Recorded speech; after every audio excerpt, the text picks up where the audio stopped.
As everyone knows, the oil business in Venezuela has been a bust, a total bust, for a long period of time. What if a single oil deal could quietly rattle the US dollar? Not tomorrow, not all at once, but slowly, steadily, and in plain sight. Venezuela holds the world's largest oil reserves, close to 300 billion barrels, yet production has crashed from 3.5 million barrels a day to barely 1 million. Then China moved in.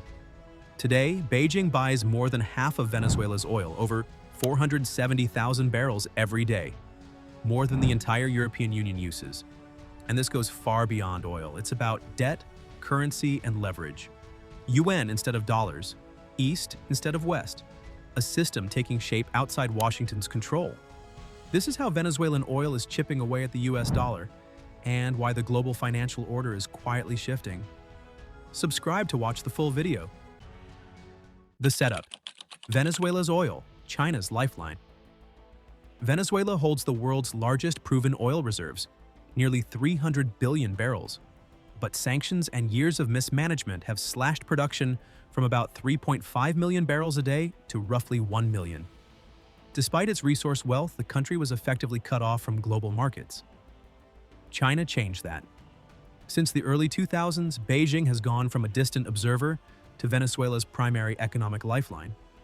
Today, China buys more than half of Venezuela's oil exports, around 470,000 barrels per day, making it Caracas's most important customer. But this relationship goes far beyond oil purchases. China has committed billions in loans, infrastructure projects, and long-term financing, leaving an estimated $10 to $12 billion in outstanding debt as of 2025. This isn't a short-term trade arrangement, it's a structural partnership designed to endure pressure. And it sits at the center of a broader strategy quietly reshaping how the Global South navigates power, finance, and influence. The unspoken deal. Oil, debt, and geopolitical shields look closely, and the China-Venezuela relationship reads like a modern playbook for resisting Western pressure. Venezuela needs capital and dependable buyers. China needs energy security and long-term influence in the Western Hemisphere. Together, they've built an arrangement that operates largely outside US-controlled systems, and that's what unsettles Washington. The most critical detail is currency. Venezuela's debt to China is denominated in yuan. Its oil flows east, not west. And an increasing share of these deals bypass the US dollar entirely. This isn't coincidence, it's design. More importantly, the model is spreading. China and Russia now conduct over 90% of their trade in yuan and rubles. Brazil and China have agreed to settle roughly $100 billion in annual trade using local currencies. Indonesia is developing new foreign exchange systems centered on the yuan. This is how financial pressure gets neutralized, not through confrontation, but through parallel systems that slowly reduce dependence on Washington's leverage. The dollar's Achilles heel, when weaponization backfires. The dollar's power was never just economic, it was built on trust, and that trust is eroding. When the US froze roughly $300 billion in Russian foreign reserves after the Ukraine invasion, the shockwaves went far beyond Moscow. Across the Global South, policymakers drew a clear conclusion. Assets held inside the US financial system can be seized overnight for political reasons. Venezuela saw it, China saw it, and so did every country that has ever questioned American dominance. The message was unmistakable. Hold your wealth in dollars, and one dispute could put it at risk. That moment changed the equation. Alternative systems stopped being theoretical experiments and became tools of survival. Once trust weakens, financial power doesn't disappear. It migrates elsewhere. The multipolar architecture taking shape. What's unfolding between China and Venezuela is only the surface of a much larger shift. Behind it, the expanded BRICS bloc, now 11 countries and over a third of global GDP, is actively building a parallel financial system. The goal is simple: reduce dependence on US-controlled infrastructure. BRICS Pay is being developed to settle trade in local currencies without relying on SWIFT. Governments are issuing bonds in yuan. A proposed gold-backed settlement unit aims to move commodities without touching the dollar. Russia is preparing yuan-denominated government debt, while countries like Indonesia are setting up direct currency trading systems with China. This isn't happening quietly or on the margins. These plans are openly discussed at summits and written into policy. The pace is accelerating for one reason: sanctions work, until alternatives emerge. Russia adapted instead of collapsing, and others are drawing the lesson. Dependence is risk. Options are power.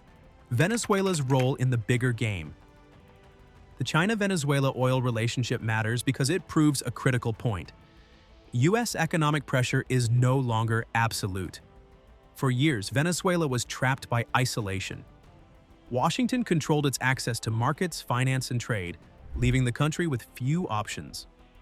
That changed when China stepped in, buying Venezuelan oil, funding infrastructure, and providing a financial lifeline outside U.S. control.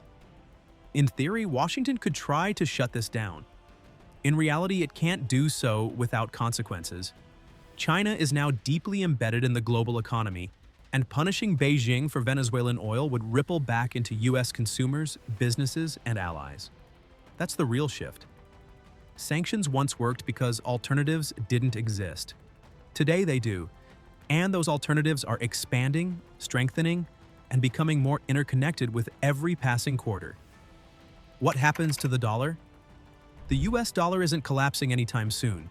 It still dominates global reserves, trade, and financial infrastructure, and that kind of power doesn't vanish overnight. But its monopoly is weakening. Countries are no longer forced to hold the majority of reserves in dollars, and businesses are no longer locked into dollar-based contracts. Alternatives now exist, and once choice enters the system, control begins to erode. The yuan is slowly gaining ground in global reserves. Central banks are increasing gold holdings. New payment networks are expanding. Most importantly, confidence in U.S.-led financial systems is slipping, and when confidence fades, financial power tends to follow. What this means for you. This shift matters whether you're investing, running a business, or simply watching global power change. Currency risk is no longer a niche concern. It's becoming unavoidable. International trade is slowly moving toward more payment systems outside the U.S. dollar, not fewer, and that trend will accelerate over the next decade. What we're witnessing isn't a sudden collapse of the old system, but a quiet transition. Power doesn't disappear overnight. It erodes through oil contracts, trade agreements, and long-term partnerships that rarely make headlines. China's deepening ties with Venezuela are one of the clearest examples of that shift. The dollar isn't vanishing, but its dominance is no longer absolute. And that reshapes everything from how money moves across borders, to how conflicts are financed, to how smaller nations protect their interests. This is the quiet revolution already underway, one barrel of oil at a time.